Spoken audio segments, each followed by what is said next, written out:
Hi, my name is Vladimir Sosnovsky. I'm currently studying at UC Berkeley for a semester, and I will be an interviewer today. And our guest is Rosalie. Rosalie, could you introduce yourself and tell a little bit about your business and your role in it? Sounds great. My name is Rosalie Berg. I'm the founder and president of Strategic Vantage. We're a marketing and public relations agency that specializes in the real estate finance sector of the United States. What factors in your background have led you to start your own venture, and why did you decide to become an entrepreneur? I didn't start a company essentially much by choice, honestly. I think a lot of people get opportunities in their lives and they have the choice to either seize them or to ignore them. And I fortunately seized it. So when I had just had a baby, I was about 31 or 32 years old. My company where I used to work as VP of marketing got sold and I had no job. And I decided that I wanted to work part-time from home because I just had a baby. And at the time, you couldn't work from home. So in those days, it was impossible to work from home. So at the time, my husband suggested to me that I start my own company. And immediately that sounded really scary. And I said, "Are you crazy?" And I thought about it for 2 days and I said, "You know what? What the heck? I'm just going to start my own company." I just didn't want to put my baby in daycare and I wanted to be able to stay home and work. And so that was how I started my agency. What we do is something that very few agencies do out there. We specialize in real estate finance. We understand this industry really, really well. It's what some people would consider a very unsexy industry. So not a lot of marketing, PR, and branding people go into it. And it requires tons of experience. So I tend to only hire marketing specialists who've been in this industry for at least 10 years. It's very, very complicated. Um, and finding people that understand marketing, branding, public relations, social media in this vertical, very hard to find. So when companies find us, they're thrilled. And it's not just that we understand the industry, but we're really good at marketing and public relations and all that part of the business. So we combine it. And that's just hard to find. So it's been our value proposition. How have things evolved? When you're a startup, you're not as sophisticated, right? So I understand the industry much better. I understand what we do much better, a higher, much greater level of caliber of employees, and also our contracts are better. And that's really important for any entrepreneurs. Make sure that you've got great contracts created by good attorneys and protect you.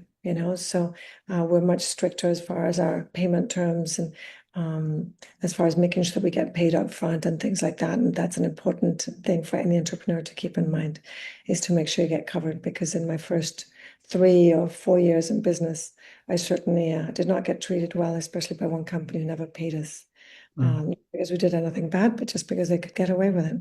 mm. So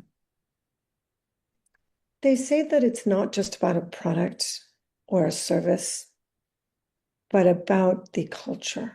And I do believe in the culture. You know, I've always thought that maybe it would be easy to replicate, but I've realized that, you know what, people are not easy to replicate. I'm super passionate about what I do. I really believe in it. I would do it even if I didn't get paid. And I get told that comes through. So when I'm communicating with a prospect or a client, they can tell my passion, and I only hire people who feel the same way. So that to me is an intangible but very consequential competitive advantage, especially in a services business like mine. I think that the key to any business thriving is real drive.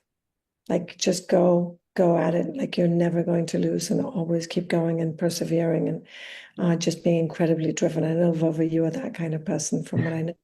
Absolutely. So it's a lot of drive. And when somebody says jump, you say how high.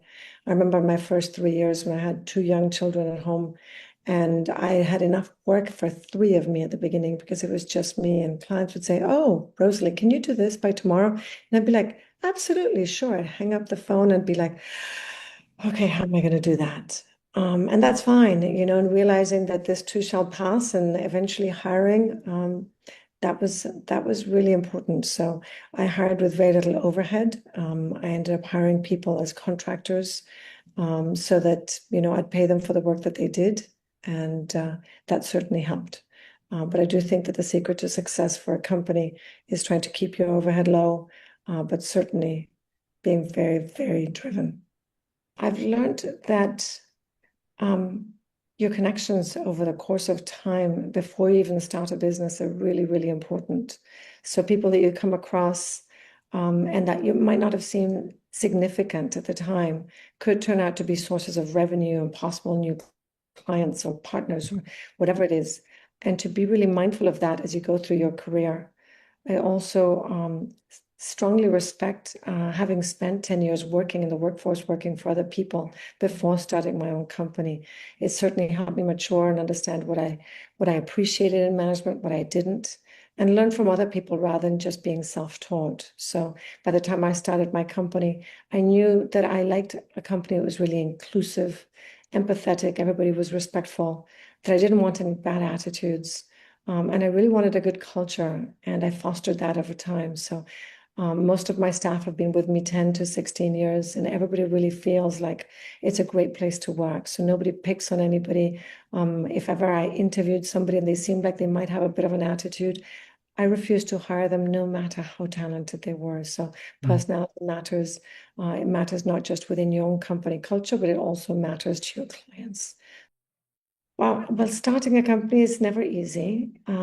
So there's certainly risk, but for me it was easier just because we were charging hourly. So if I worked, I was getting paid essentially. I ended up working hard.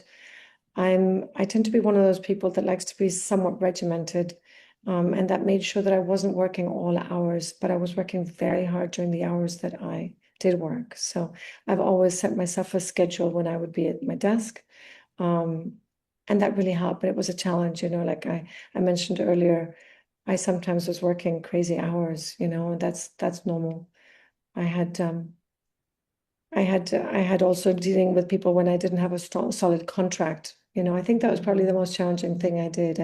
I let people um, pay me late, and that went on for a few months, and I kept working, and that was a huge mistake. Huge, huge mistake. My contact said, absolutely, we're going to get paid, we're going to get paid, we're going to get paid. And ultimately, we didn't.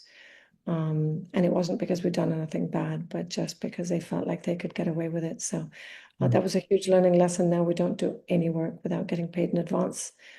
So we're pretty much never doing any work without the payment already having been made.